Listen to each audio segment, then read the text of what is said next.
Astaghfirullah, Allahumma salli ala Sayyidina Muhammad wa Sayyidina Muhammad.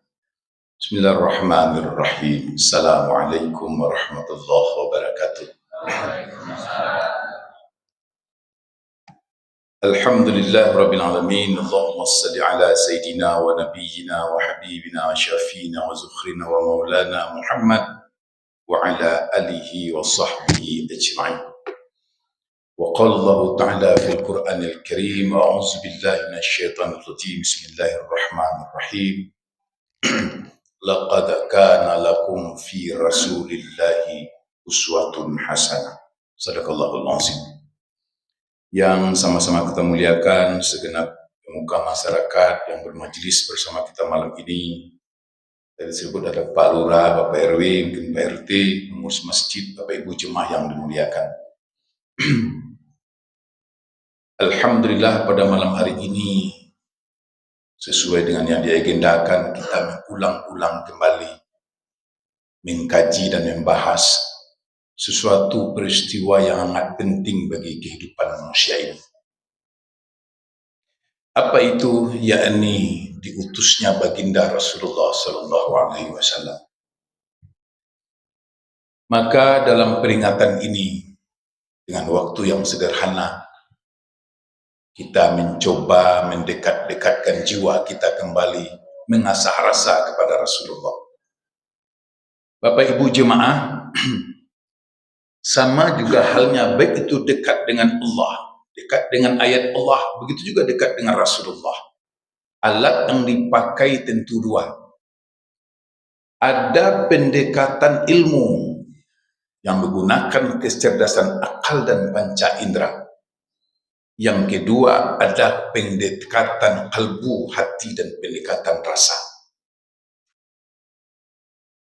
Boleh jadi kita dekat dan tahu dengan seseorang, tapi belum tentu dekat dengan seseorang itu. Contoh, mungkin kita pernah kenal selokal waktu SD, SMP, SMA, atau perguruan tinggi. Semua yang di lokal itu kita kenal. Apakah semua di lokal itu kita dekat? Tidak. Tapi ada kalanya kawan itu tidak sekampung, tidak sesuku, tidak sekelas, tidak selokal. Tapi kita bilang ini kawan akrab saya Pak Ustaz. Sehati saya dengan dia, sejiwa. Boleh jadi kita berdekat rumah, belum tentu berdekat hati. Maka untuk dekat dengan seseorang saja yang kita satukan jiwa. Begitu juga untuk dekat dengan Rasulullah.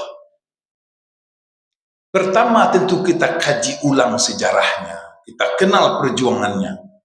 Tapi untuk tingkatan awal, ulama menyusun bagaimana supaya dekat dengan Rasulullah.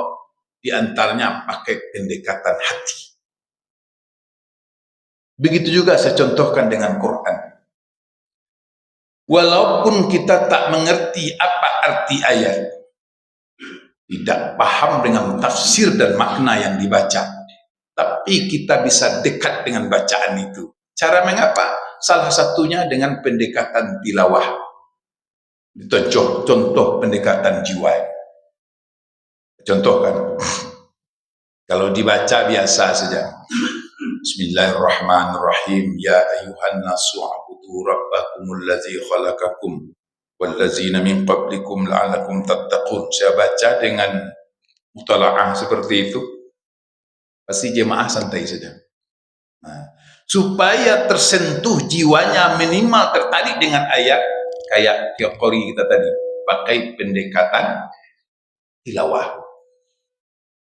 Allahu Akbar, Bismillahirrahmanirrahim. Pak nganggu apa? Paham tak paham yang penting? Ya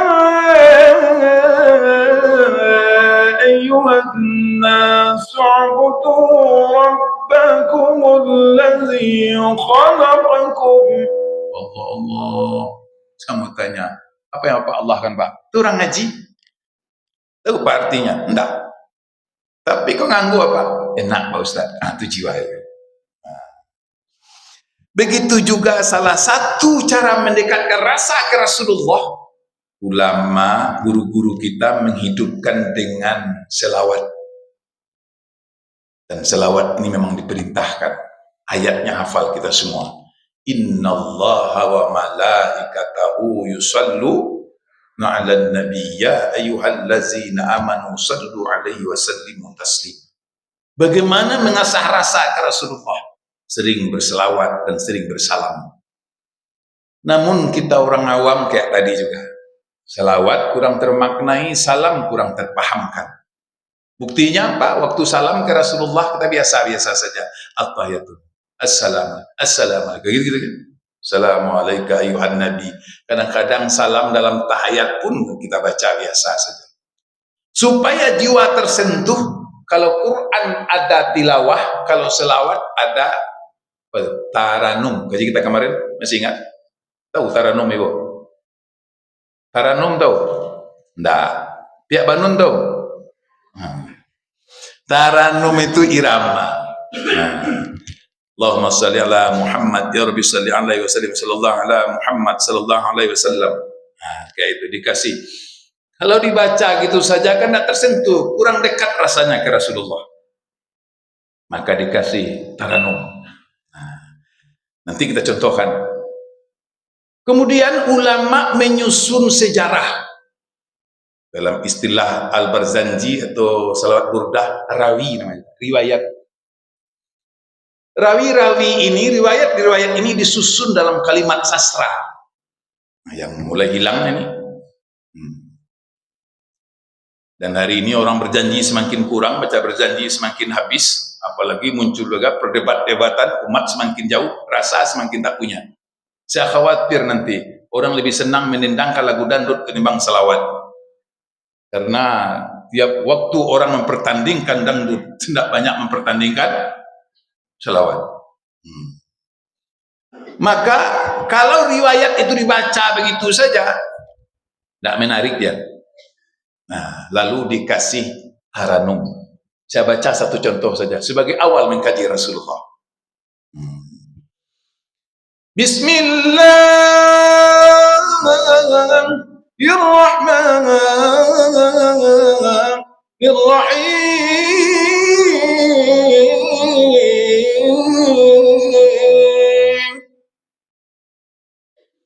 Alhamdulillah الذي شرف الأنام بصاحب المقام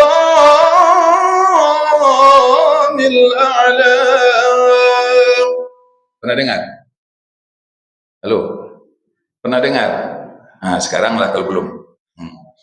Wa kam masudan biaqrami مولودا شفعوا حوى شرفا وفضلا.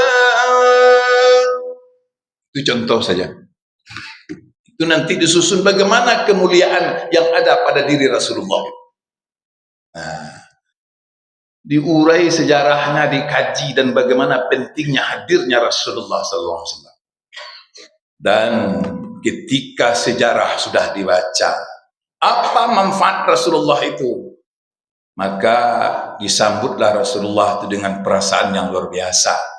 Biasanya dalam maulid ada mahalul qiyam. Yang mahalul qiyam juga tidak ada lagi. Apa itu? Berdiri seakan-akan, ini kalimatnya, seakan-akan menghadirkan diri Rasulullah. Sama dengan ihsan, Pak. Ihsan itu ka'annaka tarahu fa ilam yakun tarahu fa innahu yarak. Hendaklah engkau beribadah kepada Allah seakan-akan engkau melihat Allah. Walaupun engkau tak bisa melihat Allah, yakinlah Allah melihat engkau. Mengaji jadi kajian ihsan. Seakan-akan Rasulullah hadir. Bisa enggak? Bisa. Sedangkan maaf, bukan menjanjikan dengan maksiat. Kita duduk di masjid tapi seakan-akan terasa di rumah. Bisa? Bisa. Bapak duduk di rumah seakan-akan terasa di kampung. Bisa? Bisa. Yang lucu sekali, kekasih hati bisa hadir dalam jiwa. Seakan-akan kau selalu bersamaku. Oh, siapa tuh ohnya? Siang terkenang, malam terbayang. Kemanapun wajahku menatap, kulihat wajah di kau. Oh, nah, yang dilihat mobil orang yang terbayang, abang Aisyah. Nah, yang inilah yang diasahkan Rasulullah. Walaupun kita di sini, tapi sinyal kita nyambung ke Rasulullah. Nah, ini salah satunya melazimkan selawat. Maulid inilah kita latih-latih. Yang kasihan kita sudah di sisi makam Rasulullah, tidak terasa dekatnya dengan Rasul. Karena sibuk selfie saja. Lagi di makam Rasulullah. Siapa yang mau doa? Dia pula yang mau doa, karena doa saja tidak makbul. Karena apa? Jiwanya tidak dekat. Maka disanjung, dibaca selawat, dipuji Rasulullah, maka kita berdiri, disebut mahalul qiyam. Kalau maulid besar dibaca ini, Allahumma salli wa sallim wa yubarik alaihi. Walaupun kita berdiri di sini, seakan-akan kita hadir bersama Rasulullah. Dihadiri pejabat saja bahagia perasaan, apalagi hadirnya. Ini kalau salah dengar bahaya ini. Ini kadang-kadang suka bid'ah, Rasulullah hadir. Bukan, hadir dalam perasaan. Menghadirkan bayangan orang yang kita cintai saja bisa senyum sendiri ya Pak. Kok senyum-senyum sendiri Pak, lagi ngayal. Bagaimana nurun ala nurin, cahaya hidup ini hadir dalam perasaan. Kalau bukan karena Rasulullah, kita tidak tahu siapa yang disembah sampai malam ini. Karena besarnya Rasulullah, jasanya, manusia yang diistimewakan, maka disambut dengan kalimat yang luar biasa, disusunkan kalimatnya. Maka ketika dalam halul qiyam kita sambut hadirnya Rasulullah, maka muncul kalimat-kalimat sanjungan. Kita baca sama-sama, Allahumma salli wa sallim wa yubarik alaihi. Allah ya Nabi salam alaika, ya Rasul salam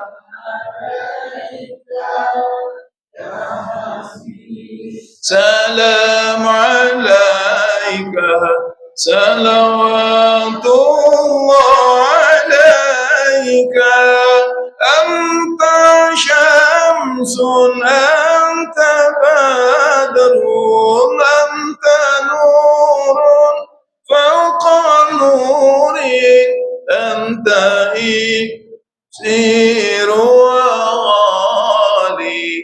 anta misbah suduri ya Nabi salam alaika, ya Rasul salam alaika, ya Habib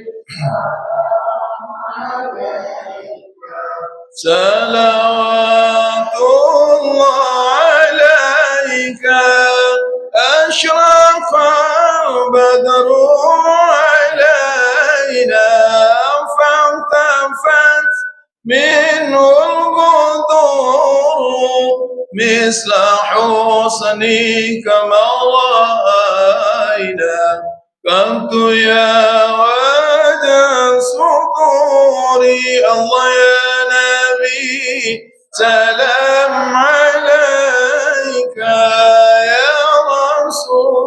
salam alaika, ya Habib salam alaika, salawatullah alaika.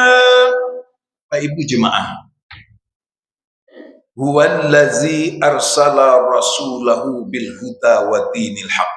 Dialah Allah yang sudah mengutus Rasul dengan membawa agama yang benar. Lalu mengapa dibilang Nabi itu anta syamsun, anta badrun, anta nurun, fauqa nurin? Disusunkan oleh ulama. Nabi bagaikan matahari di alam ini. Tanpa matahari gulita gelap luar biasa. Dalam hal apa? Saya potong saja. secerdas-cerdas akal manusia, sejenius-jenius seseorang. Dibuktikan dengan apa? Kita ambil seluruh ahli filsafat, katanya pintar. Sehebat-hebat dia berpikir, pikiran filsafat tidak pernah sampai kepada Tuhan. Andai kata tidak ada Allah mengutus Rasulullah, sampai malam ini kita tidak tahu Pak siapa yang harus disembah. Sudah ada wahyu saja masih tersimpang manusia yang aneh-aneh. Nyembah kayu, nyembah batu, nyembah hantu. Maka siapa yang harus disembah? Pandai kita menyebut Allah karena Rasulullah diwahyukan Allah. Akal tanpa wahyu gelap, tak ada yang tahu. Maka muncul wahyu Allah, disampaikan ke Rasulullah untuk kita hamba Allah. Innani annallah la ilaha illa ana fa'budni wa aqimis sholata li zikri. Ada wahyu Allah, karena nilai kebenaran itu di samping kajian ilmu dilihat ada wahyu, informasi kata orang, petunjuk yang benar kepada akal, sehingga kita kenal enak saja. Siapa Tuhan kita? Allah. Enak nyebutnya. Di mana kita tahu? Melalui Rasulullah. Berjenjang naik, bertangga turun sampai kepada ulama, sampai ke kita. Kita tinggal enak saja. Siapa Tuhan? Allah. Lalu apa tugas kita sebagai hamba? Menyembah. Muncul perkara yang kedua. Pak, secerdas-cerdas akal, sejenius-jenius manusia, ibadah tidak bisa dikarang. Coba andai kata tidak adalah tuntunan ibadah dalam Islam ini, berapa pusingnya akal kita mengarang-arang ibadah. Tidak tembus akal itu. Maka Allah kasih contoh. Perintah dari Allah, contohnya lengkap. Itu yang kita baca. Laqad kana lakum fi rasulillahi uswatun hasanah. Semua gaya, perangai, sifat yang akan dipakai dalam hidup, ini contohnya, terutama dalam beribadah. Allah menyuruh solat, sembahlah aku, kata Allah. Bagaimana cara menyembahnya? Solat. Bagaimana cara solatnya? Ini contoh.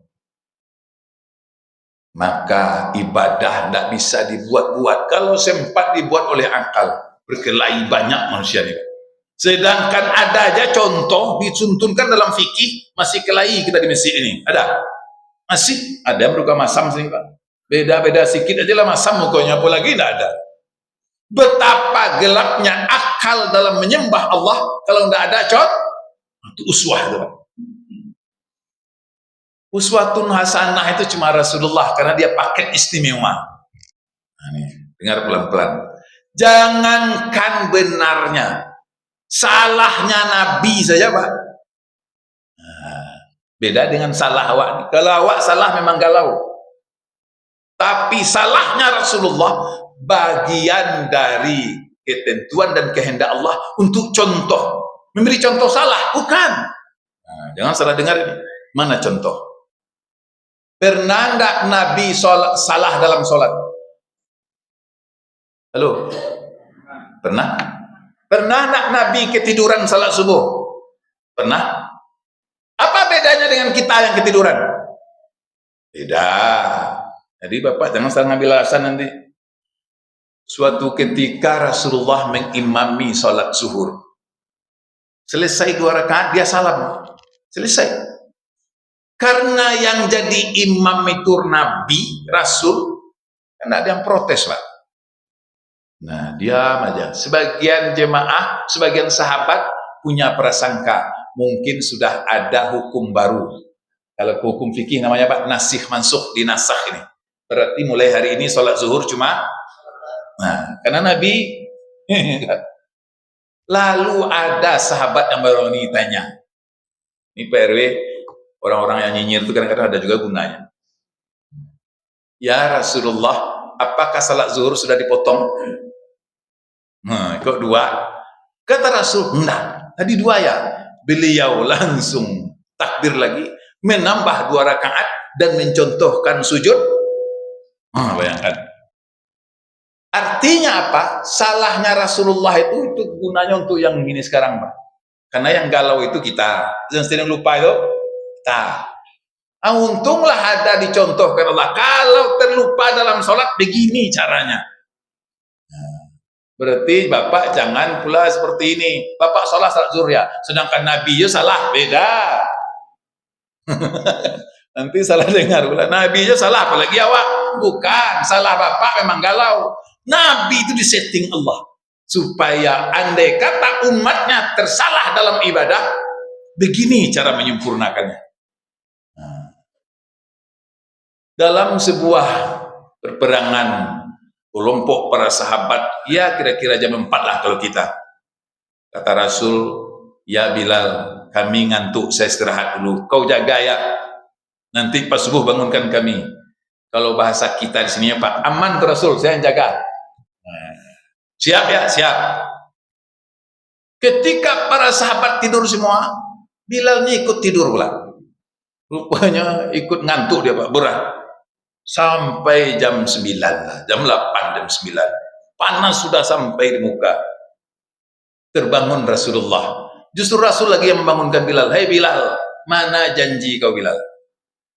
Kalau bahasa awak tadi aman-aman kerjaanmu. Apa kata Bilal? Ya Rasulullah, saya ditimpa kantuk seperti juga yang kau rasakan. Kan pandai itu bela diri Pak. Saya ngantuk pula, sampai tertidur pula. Nah, lalu sholat jam subuh jam 8 itu. Nah, tapi berlaku enggak untuk masjid ini? Enggak.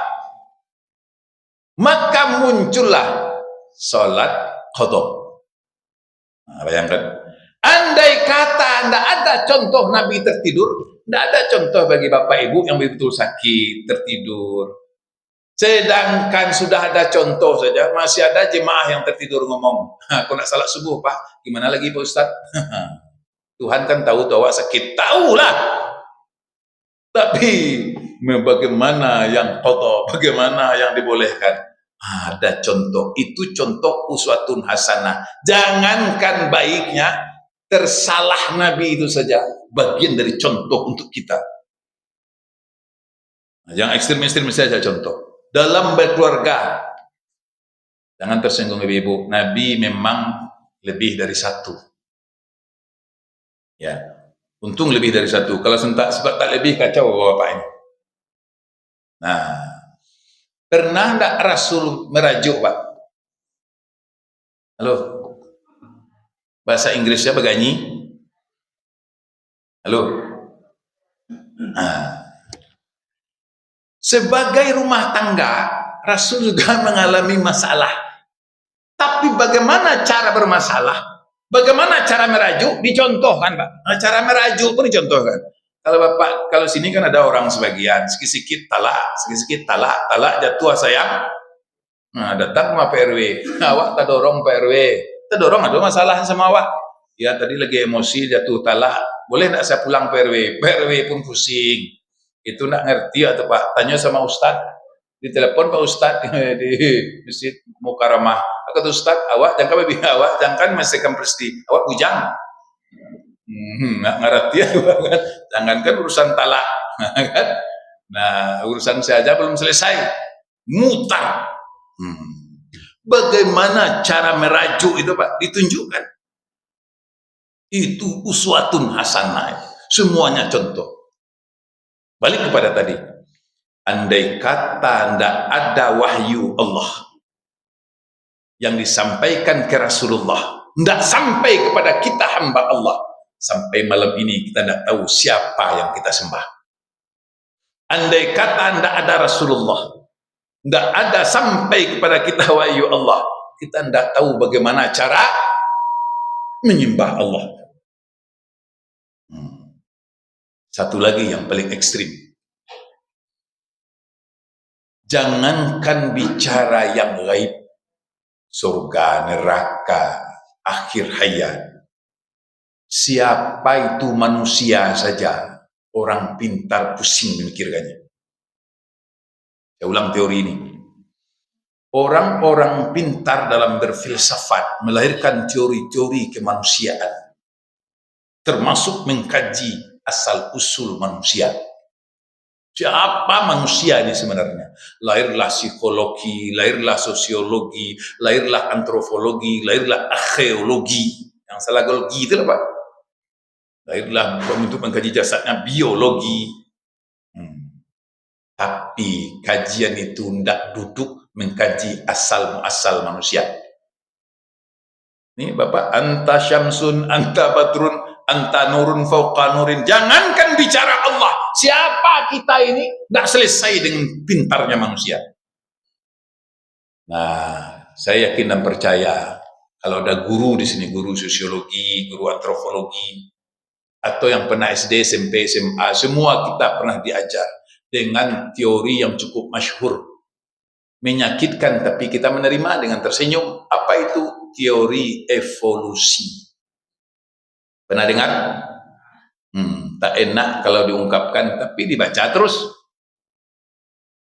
Kalau saya ungkapkan langsung ke Bapak Ibu, ini yang duduk nih asalnya monyet semua, pasti Bapak demo saya. Ini tidak ceramah nih, kurang ajar Ustaz. Tapi Darwin enak saja ngomongnya. Menurut kajian, setelah diteliti bahwa secara teori evolusi, manusia adalah hasil perubahan. Mengangguk-angguk lagi kita membacanya.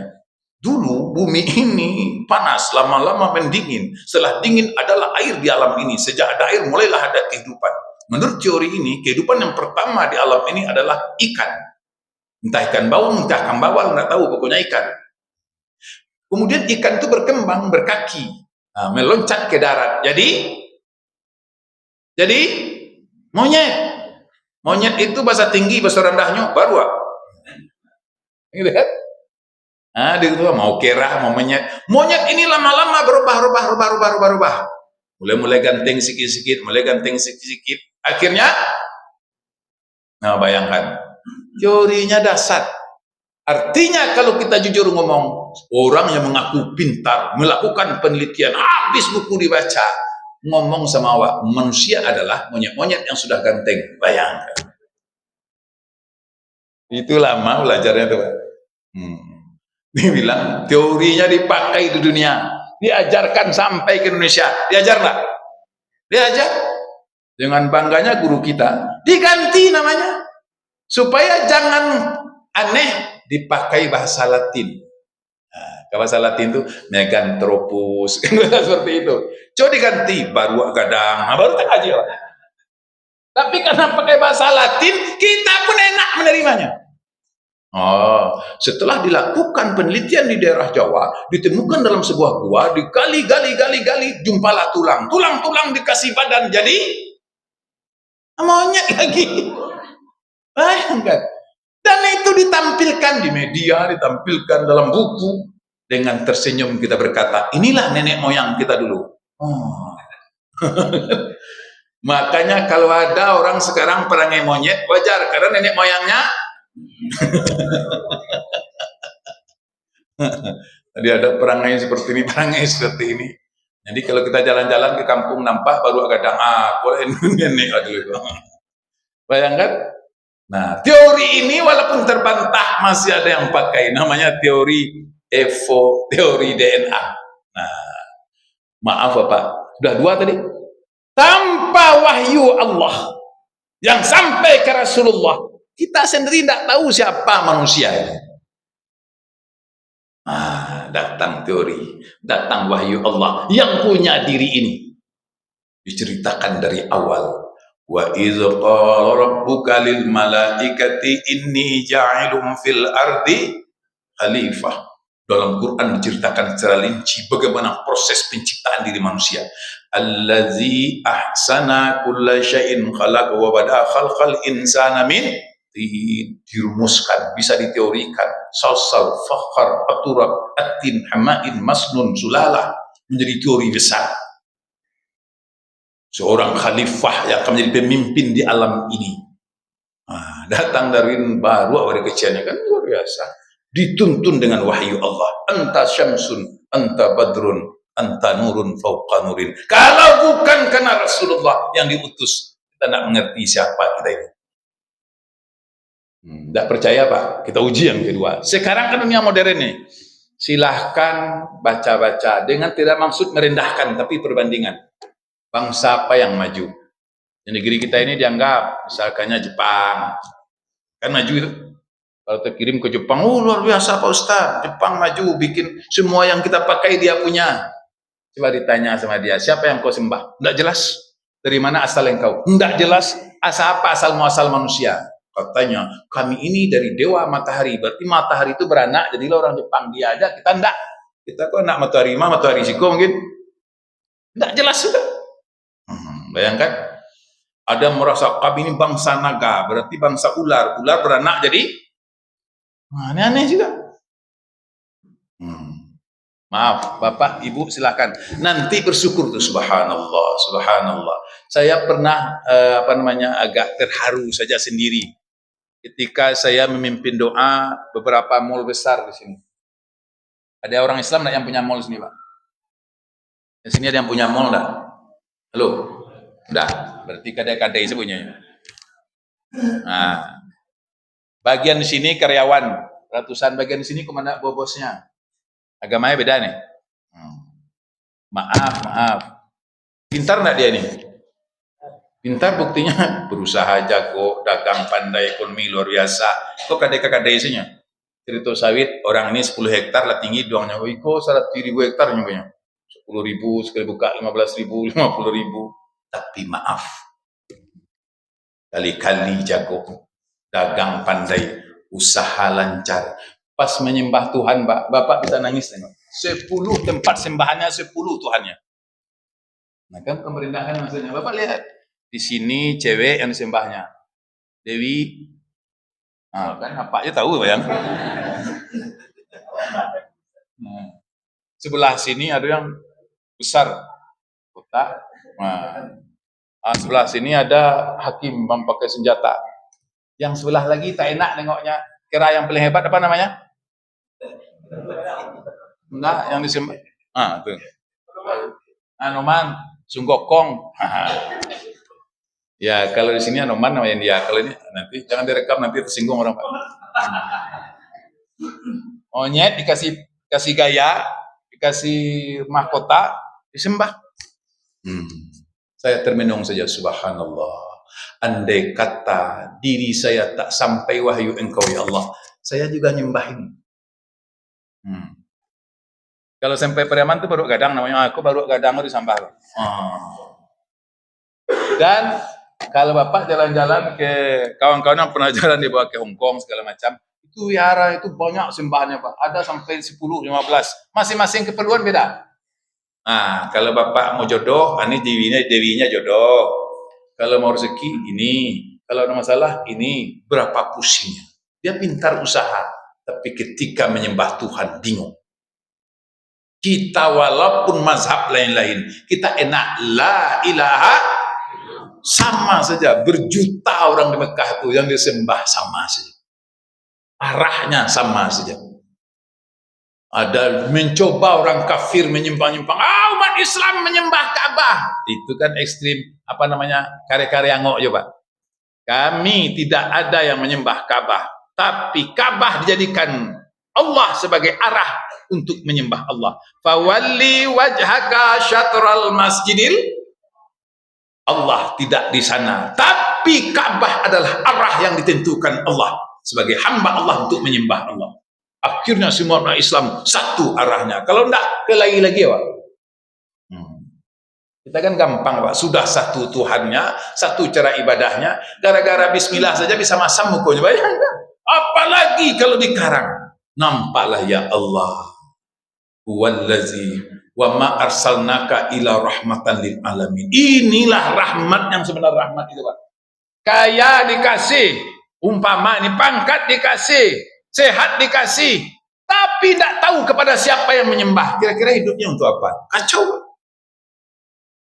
Ateis juga jago, pintar, teknologi dia dikuasai, tapi Tuhan tak jelas. Kalau Tuhan tak jelas, akhirat pasti tak jelas. Kalau akhirat tak jelas, tujuan hidupnya apa? Baru nanti sebagai dasar kita orang Islam, untuk apa kita ada, ditunjukkan jelas oleh Allah melalui Rasulullah sampai kita sebagai hamba Allah. Wa ma khalaqtul jinna wal insa illa tidak akan aku jadikan engkau hai manusia dan jin ini kecuali untuk beribadah. Kita sudah kenal tujuan kita ada untuk beribadah. Iyyaka na'budu. Bagaimana cara ibadahnya? Allah perintahkan, Nabi contohkan, kita jalankan. Enak. Jadi ruku sujud itu bukan sembarangan, Pak. Makanya saya dalam kaji-kaji biasa mingguan di sini, saya sangat aneh mendengar orang, jangan asal-asal sholat saja, jangan. Itu gerakan itu payah, Pak. Oh, sholat tapi masih bergunjing. Bukan itu ukurannya. Beda. Nah, kan tambahan sedikit nih. Kalau ada salah kita 5, bergunjing masih, riba sikit-sikit, utang untuk mau bayar, cinggalia, tapi sholat